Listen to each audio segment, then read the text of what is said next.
മുംബൈ ഭീകരാക്രമണ കേസിലെ പ്രതി തഹാവൂർ റാണയുമായി NIA സംഘം ഭാരതത്തിലേക്ക് തിരിച്ചു. രാത്രിയോടെ റാണയെ ഭാരതത്തിലെത്തിക്കും.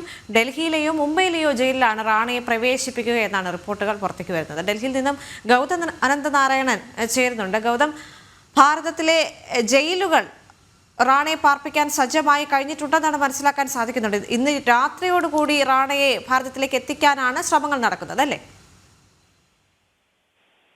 ദേവിക, NIA നേതൃത്വത്തിലുള്ള സംഘമാണ് കഴിഞ്ഞ ദിവസം US-ലെത്തി ഇയാളെ തിരിച്ചു കൊണ്ടുവരുന്നതിനുള്ള നടപടിക്രമങ്ങൾ ആരംഭിച്ചത്. ഇപ്പോൾ ലഭ്യമാകുന്ന വിവരം NIA സംഘം ഇയാളുമായി യാത്ര US-ൽ നിന്നും ഇന്ത്യ ലക്ഷ്യമാക്കി പുറപ്പെട്ടു എന്നുള്ളതാണ്. അങ്ങനെയെങ്കിൽ ഇന്ന് അർദ്ധരാത്രിയോടുകൂടി ഒരുപക്ഷെ ഈ കൊടും ഭീകരനെയും വഹിച്ചുകൊണ്ടുള്ള വിമാനം ഡൽഹിയിലോ അതല്ലെങ്കിൽ മുംബൈയിലോ എത്തും.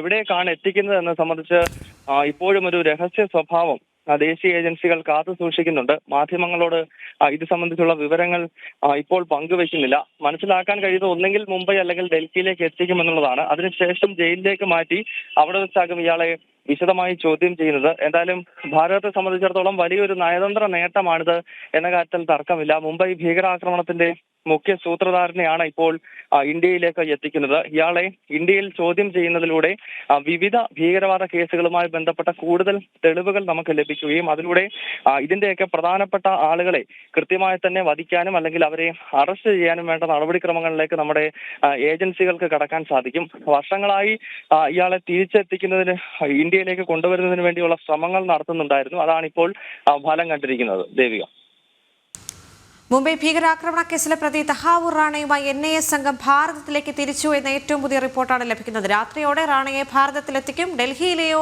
മുംബൈയിലെയോ ജയിലിലാണ് റാണയെ പ്രവേശിപ്പിക്കുക എന്നാണ് റിപ്പോർട്ടുകൾ സൂചിപ്പിക്കുന്നത്. ഡൽഹിയിൽ നിന്ന് ചേർന്നത് ഗൗതം അനന്തനാരായണൻ.